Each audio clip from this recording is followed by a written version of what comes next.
ಅಧಿವೇಶನ ಆಯಿತು. ತೃಪ್ತಿ ತಂತ ಅಂತ. ನೋಡಿ, ಬೆಳಗಾವಿನಲ್ಲಿ ನಮ್ಮ ಸರ್ಕಾರ ಈ ಬಾರಿ ಭಾಳಷ್ಟು ಯೋಜನೆಗೆ, ಈ ಭಾಗದ ಅಭಿವೃದ್ಧಿಯ ಪರವಾಗಿ ಭಾಳಷ್ಟು ಯೋಜನೆಗೆ ನಾವು ಕ್ಯಾಬಿನೆಟ್ನಲ್ಲಿ ಒಪ್ಪಿಗೆಯನ್ನು ಕೊಟ್ಟಿದ್ದೇವೆ. ಮಾನ್ಯ ಮುಖ್ಯಮಂತ್ರಿಗಳು ಆಗಲಿ, ನಮ್ಮ ಸಂಪೂರ್ಣ ಕ್ಯಾಬಿನೆಟ್ ಆಗಲಿ, ನಮಗೆಲ್ಲರಿಗೂ ಒಂದು ಕಾಳಜಿ, ಈ ಭಾಗದಲ್ಲಿ ಭಾಳಷ್ಟು ದಿನದಿಂದ ಬೇಡಿಕೆಯಲ್ಲಿ ಇರುವಂಥ ಅನೇಕ ಒಂದು ಯೋಜನೆಗಳಿಗೆ ಚಾಲನೆ ಕೊಡಬೇಕು, ಒಳ್ಳೆ ರೀತಿಯಾಗಿ ಚರ್ಚೆ ಆಗಬೇಕು ಅಂತ. ಆದರೆ ಏನು ಮಾಡೋದು, ಕೆಲವರು ರಾಜಕಾರಣನೇ ಮಾಡಲಿಕ್ಕೆ ಬರಬೇಕು ಅಂತ ಹೇಳ್ತಾರೆ, ಕೆಲವರು ಮಾಧ್ಯಮದಲ್ಲಿ ಜನರ ದಿಕ್ಕನ್ನು ತಪ್ಪಿಸ್ಲಿಕ್ಕೆ ಪ್ರಯತ್ನ ಪಡ್ತಾರೆ. ನಾನು ಮೊದಲನೇ ದಿನವೇ ತಮ್ಮ ಮುಖಾಂತರ ವಿನಂತಿಯನ್ನು ಮಾಡಿಕೊಂಡಿದ್ದೆ, ನಾವೆಲ್ಲರೂ ರಾಜಕಾರಣವನ್ನು ಬಿಟ್ಟು ಉತ್ತರ ಕರ್ನಾಟಕ ಭಾಗದ, ನೀನು ಕಿತ್ತೂರು ಕರ್ನಾಟಕ ಅಂತ ಹೇಳ್ತೀವಿ, ಈ ಭಾಗದ ಅಭಿವೃದ್ಧಿ ಪರವಾಗಿ ಚಿಂತನೆ ಮಾಡೋಣ ಅಂತ. ಆದರೆ ಇದು ಒಂಥರ ಹೇಳ್ತಾರಲ್ಲ 50-50 ಅಂತ ಹೇಳ್ಬೋದು. ತೃಪ್ತಿನೂ ಆಗಿಲ್ಲ ಅಥವಾ ಅತೃಪ್ತಿನೂ ಕೂಡ ಆಗಿಲ್ಲ. ಚರ್ಚೆಗಳು ಮಾತ್ರ ಆಗ್ತಿದೆ, ಯಾವುದೇ ಅನುಷ್ಠಾನಗಳು ಆಗ್ತಿಲ್ಲ. ಖಂಡಿತವಾಗ್ಲೂ ನೋಡಿ, ನಾನು ಇಷ್ಟೇ ಹೇಳಲಿಕ್ಕೆ ಬಯಸ್ತೇನೆ, ಯಾರಿಗೆ ಯಾವ ಕಣ್ಣಿನಿಂದ ನೋಡಿದ್ರೆ ಏನು ಕಾಣಬೇಕೋ ಅದು ಕಾಣಿಸ್ತಾ ಇದೆ. ನನ್ನ ಪ್ರಕಾರ ನಮ್ಮ ಸರ್ಕಾರ ಅಭಿವೃದ್ಧಿ ಪರವಾದಂಥ ಅನೇಕ ಯೋಜನೆಗಳನ್ನು ಈ ಭಾಗದಲ್ಲಿ ಇವತ್ತು ಒಪ್ಪಿಗೆ ಸೂಚನೆ ಮಾಡಿದ್ದಾರೆ. ಅಧಿವೇಶನ ಆದಾಗಿಂದ ಹೇಳಿದ್ರು. ಕೊನೆಯದಾಗಿ ಮೇಡಮ್, ಬೆಳಗಾವಿ ಜಿಲ್ಲೆ ಯೋಜನೆ ಸಂಬಂಧಪಟ್ಟಂಗೆ ಸಾಕಷ್ಟು ಧ್ವನಿ ಆಯಿತು, ಹೋರಾಟಗಳಾದವು. ಅದು ಪ್ರತಿ ಸಾರಿ ಅಧಿವೇಶನ ಬಂದಾಗ ಈ ರೀತಿ ಚರ್ಚೆಗಳಾಗುತ್ತೆ, ಮತ್ತೆ ಸೈಲೆಂಟ್ ಆಗಿಬಿಡುತ್ತೆ. ಇಲ್ಲ, ಮಾನ್ಯ ಮುಖ್ಯಮಂತ್ರಿಗಳ ಮನಸ್ಸಿನಲ್ಲಿ ಈ ಜಿಲ್ಲೆಯನ್ನು ವಿಭಜನೆ ಮಾಡಬೇಕು ಅನ್ನುವಂಥದ್ದು ಭಾಳಷ್ಟು ಇದೆ. ಯಾಕಂತಂದರೆ ಆಡಳಿತಾತ್ಮಕ ದೃಷ್ಟಿಯಿಂದ, ಅಭಿವೃದ್ಧಿಯ ದೃಷ್ಟಿಯಿಂದ, ಈಗ ನೋಡಿ, ನನ್ನ ಬೆಳಗಾವಿ ತಾಲೂಕು 11.5 ಲಕ್ಷ ಜನಸಂಖ್ಯೆ ಇದೆ. 11.5 ಲಕ್ಷ ಜನಸಂಖ್ಯೆಗೆ ಒಬ್ಬನೇ ತಹಸೀಲ್ದಾರು, ಭಾಳಷ್ಟು ತೊಂದರೆ ಆಗುತ್ತೆ. ಅದೇ ರೀತಿ ನಮ್ಮ ಜಿಲ್ಲೆ 18 ಕ್ಷೇತ್ರ ಮತ್ತು ಎಷ್ಟು ತಾಲೂಕು, 14-15 ತಾಲೂಕುಗಳಿದ್ದಾವೆ. ಸೊ ಇನ್ನು ಮತ್ತೆ ಹೊಸದಾಗಿ 3 ತಾಲೂಕು ಆಗ್ತವೆ. ಇದನ್ನು ನೋಡಿದ್ರೆ ನಮಗೆ ಮತ್ತೆ 19 ತಾಲೂಕು ಆಗುವಂಥ ಎಲ್ಲ ಲಕ್ಷಣಗಳಿದ್ದಾವೆ. ಮಾನ್ಯ ಮುಖ್ಯಮಂತ್ರಿಗಳಿಗೆ 2 ಇಲ್ಲ 3 ಮಾಡಬೇಕನ್ನುವಂಥದ್ದು ಭಾಳಷ್ಟು ಇದಿತ್ತು. ಅವರು ಬಂದ ದಿನಾನೇ ಅದ್ರ ಬಗ್ಗೆ ನಮ್ಮ ಮುಂದೆ ಚರ್ಚೆ ಮಾಡಿದರು, ಸತೀಶ್ ಅಣ್ಣನ ಮುಂದೆನೂ ಚರ್ಚೆ ಮಾಡಿದರು. ಆದರೆ ಏನಾಯಿತು ಅಂದರೆ ಎಲ್ಲರೂ ನಿಯೋಗ ತೆಗೆದುಕೊಂಡು ಬರೋಕ್ಕೆ ಸ್ಟಾರ್ಟ್ ಮಾಡಿದ್ರು. ನಮ್ಮ ಜಿಲ್ಲೆ ಆಗಬೇಕು, ಅದು ಸಹಜ, ಎಲ್ಲರಿಗೂ ಕೂಡ ಆಸೆ ಇರುತ್ತೆ, ಎಲ್ಲರಿಗೂ ತಮ್ಮ ತಮ್ಮ ಜಿಲ್ಲೆ ಆಗಬೇಕು ಅಂತ. ಆದರೆ ಅಳದು ತೂಗಿ ಮಾಡೋಣ ಅಂತ ಸದ್ಯಕ್ಕೆ ವಿಚಾರ ಮಾಡ್ತಾ ಇದ್ದಾರೆ.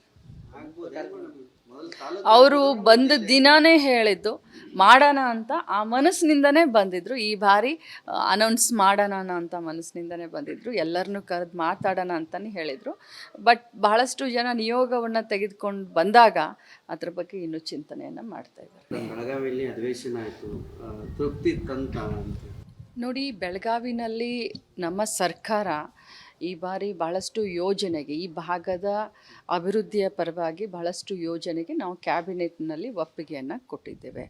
ಮಾನ್ಯ ಮುಖ್ಯಮಂತ್ರಿಗಳು ಆಗಲಿ, ನಮ್ಮ ಸಂಪೂರ್ಣ ಕ್ಯಾಬಿನೆಟ್ ಆಗಲಿ, ನಮಗೆಲ್ಲರಿಗೂ ಒಂದು ಕಾಳಜಿ, ಈ ಭಾಗದಲ್ಲಿ ಭಾಳಷ್ಟು ದಿನದಿಂದ ಬೇಡಿಕೆಯಲ್ಲಿ ಇರುವಂಥ ಅನೇಕ ಒಂದು ಯೋಜನೆಗಳಿಗೆ ಚಾಲನೆ ಕೊಡಬೇಕು, ಒಳ್ಳೆ ರೀತಿಯಾಗಿ ಚರ್ಚೆ ಆಗಬೇಕು ಅಂತ. ಆದರೆ ಏನು ಮಾಡೋದು, ಕೆಲವರು ರಾಜಕಾರಣನೇ ಮಾಡಲಿಕ್ಕೆ ಬರಬೇಕು ಅಂತ ಹೇಳ್ತಾರೆ, ಕೆಲವರು ಮಾಧ್ಯಮದಲ್ಲಿ ಜನರ ದಿಕ್ಕನ್ನು ತಪ್ಪಿಸ್ಲಿಕ್ಕೆ ಪ್ರಯತ್ನ ಪಡ್ತಾರೆ. ನಾನು ಮೊದಲನೇ ದಿನವೇ ತಮ್ಮ ಮುಖಾಂತರ ವಿನಂತಿಯನ್ನು ಮಾಡಿಕೊಂಡಿದ್ದೆ, ನಾವೆಲ್ಲರೂ ರಾಜಕಾರಣವನ್ನು ಬಿಟ್ಟು ಉತ್ತರ ಕರ್ನಾಟಕ ಭಾಗದ, ನೀನು ಕಿತ್ತೂರು ಕರ್ನಾಟಕ ಅಂತ ಹೇಳ್ತೀವಿ, ಈ ಭಾಗದ ಅಭಿವೃದ್ಧಿ ಪರವಾಗಿ ಚಿಂತನೆ ಮಾಡೋಣ ಅಂತ. ಆದರೆ ಇದು ಒಂಥರ ಹೇಳ್ತಾರಲ್ಲ 50-50 ಅಂತ ಹೇಳ್ಬೋದು. ತೃಪ್ತಿನೂ ಆಗಿಲ್ಲ ಅಥವಾ ಅತೃಪ್ತಿನೂ ಕೂಡ ಆಗಿಲ್ಲ. ಚರ್ಚೆಗಳು ಮಾತ್ರ ಆಗ್ತಿದೆ, ಯಾವುದೇ ಅನುಷ್ಠಾನಗಳು ಆಗ್ತಿಲ್ಲ. ಖಂಡಿತವಾಗ್ಲೂ ನೋಡಿ, ನಾನು ಇಷ್ಟೇ ಹೇಳಲಿಕ್ಕೆ ಬಯಸ್ತೇನೆ, ಯಾರಿಗೆ ಯಾವ ಕಣ್ಣಿನಿಂದ ನೋಡಿದ್ರೆ ಏನು ಕಾಣಬೇಕೋ ಅದು ಕಾಣಿಸ್ತಾ ಇದೆ. ನನ್ನ ಪ್ರಕಾರ ನಮ್ಮ ಸರ್ಕಾರ ಅಭಿವೃದ್ಧಿ ಪರವಾದಂಥ ಅನೇಕ ಯೋಜನೆಗಳನ್ನು ಈ ಭಾಗದಲ್ಲಿ ಇವತ್ತು ಒಪ್ಪಿಗೆ ಸೂಚನೆ ಮಾಡಿದ್ದಾರೆ. ಅಧಿವೇಶನ ಆದಾಗಿಂದ ಹೇಳಿದ್ರು. ಕೊನೆಯದಾಗಿ ಮೇಡಮ್, ಬೆಳಗಾವಿ ಜಿಲ್ಲೆ ಯೋಜನೆ ಸಂಬಂಧಪಟ್ಟಂಗೆ ಸಾಕಷ್ಟು ಧ್ವನಿ ಆಯಿತು, ಹೋರಾಟಗಳಾದವು. ಅದು ಪ್ರತಿ ಸಾರಿ ಅಧಿವೇಶನ ಬಂದಾಗ ಈ ರೀತಿ ಚರ್ಚೆಗಳಾಗುತ್ತೆ, ಮತ್ತೆ ಸೈಲೆಂಟ್ ಆಗಿಬಿಡುತ್ತೆ. ಇಲ್ಲ, ಮಾನ್ಯ ಮುಖ್ಯಮಂತ್ರಿಗಳ ಮನಸ್ಸಿನಲ್ಲಿ ಈ ಜಿಲ್ಲೆಯನ್ನು ವಿಭಜನೆ ಮಾಡಬೇಕು ಅನ್ನುವಂಥದ್ದು ಭಾಳಷ್ಟು ಇದೆ. ಯಾಕಂತಂದರೆ ಆಡಳಿತಾತ್ಮಕ ದೃಷ್ಟಿಯಿಂದ, ಅಭಿವೃದ್ಧಿಯ ದೃಷ್ಟಿಯಿಂದ, ಈಗ ನೋಡಿ, ನನ್ನ ಬೆಳಗಾವಿ ತಾಲೂಕು 11.5 ಲಕ್ಷ ಜನಸಂಖ್ಯೆ ಇದೆ. 11.5 ಲಕ್ಷ ಜನಸಂಖ್ಯೆಗೆ ಒಬ್ಬನೇ ತಹಸೀಲ್ದಾರು, ಭಾಳಷ್ಟು ತೊಂದರೆ ಆಗುತ್ತೆ. ಅದೇ ರೀತಿ ನಮ್ಮ ಜಿಲ್ಲೆ 18 ಕ್ಷೇತ್ರ ಮತ್ತು ಎಷ್ಟು ತಾಲೂಕು 14-15 ತಾಲೂಕುಗಳಿದ್ದಾವೆ.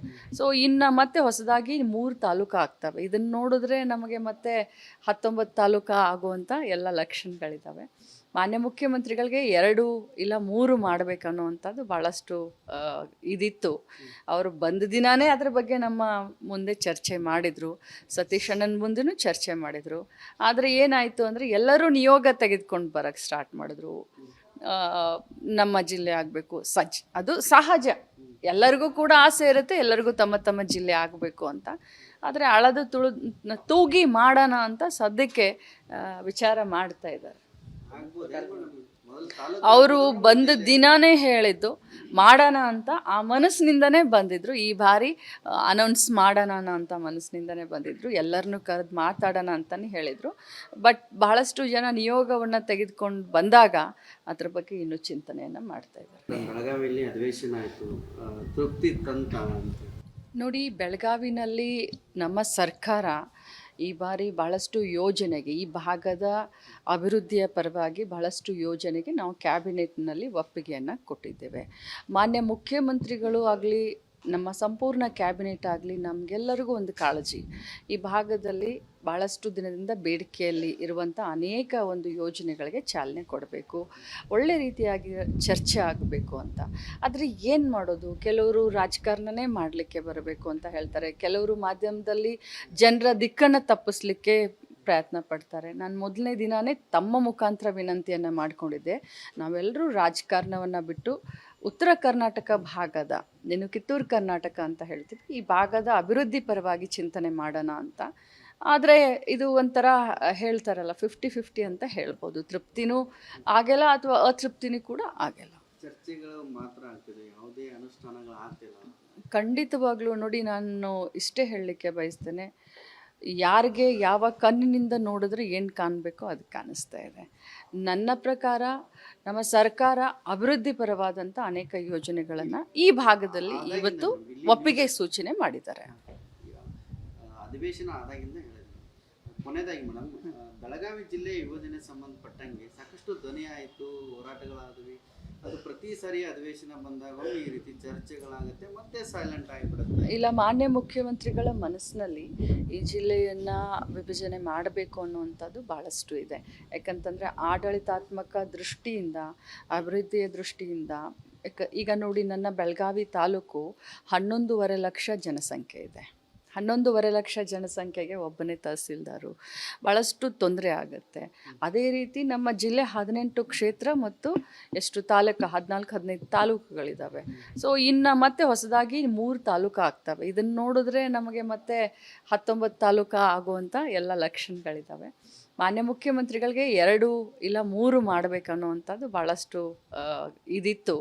ಅವರು ಬಂದ ದಿನಾನೇ ಅದ್ರ ಬಗ್ಗೆ ನಮ್ಮ ಮುಂದೆ ಚರ್ಚೆ ಮಾಡಿದರು, ಸತೀಶ್ ಅಣ್ಣನ ಮುಂದೆನೂ ಚರ್ಚೆ ಮಾಡಿದರು. ಆದರೆ ಏನಾಯಿತು ಅಂದರೆ ಎಲ್ಲರೂ ನಿಯೋಗ ತೆಗೆದುಕೊಂಡು ಬರೋಕ್ಕೆ ಸ್ಟಾರ್ಟ್ ಮಾಡಿದ್ರು. ನಮ್ಮ ಜಿಲ್ಲೆ ಆಗಬೇಕು ಅದು ಸಹಜ, ಎಲ್ಲರಿಗೂ ಕೂಡ ಆಸೆ ಇರುತ್ತೆ, ಎಲ್ಲರಿಗೂ ತಮ್ಮ ತಮ್ಮ ಜಿಲ್ಲೆ ಆಗಬೇಕು ಅಂತ. ಆದರೆ ಅಳದು ತೂಗಿ ಮಾಡೋಣ ಅಂತ ಸದ್ಯಕ್ಕೆ ವಿಚಾರ ಮಾಡ್ತಾ ಇದ್ದಾರೆ. ಅವರು ಬಂದ ದಿನಾನೇ ಹೇಳಿದ್ದು ಮಾಡೋಣ ಅಂತ, ಆ ಮನಸ್ಸಿನಿಂದನೇ ಬಂದಿದ್ರು. ಈ ಬಾರಿ ಅನೌನ್ಸ್ ಮಾಡೋಣ ಅಂತ ಮನಸ್ಸಿನಿಂದನೇ ಬಂದಿದ್ರು. ಎಲ್ಲರನ್ನೂ ಕರೆದು ಮಾತಾಡೋಣ ಅಂತಲೇ ಹೇಳಿದರು. ಬಟ್ ಬಹಳಷ್ಟು ಜನ ನಿಯೋಗವನ್ನು ತೆಗೆದುಕೊಂಡು ಬಂದಾಗ ಅದ್ರ ಬಗ್ಗೆ ಇನ್ನೂ ಚಿಂತನೆಯನ್ನು ಮಾಡ್ತಾಯಿದ್ದಾರೆ.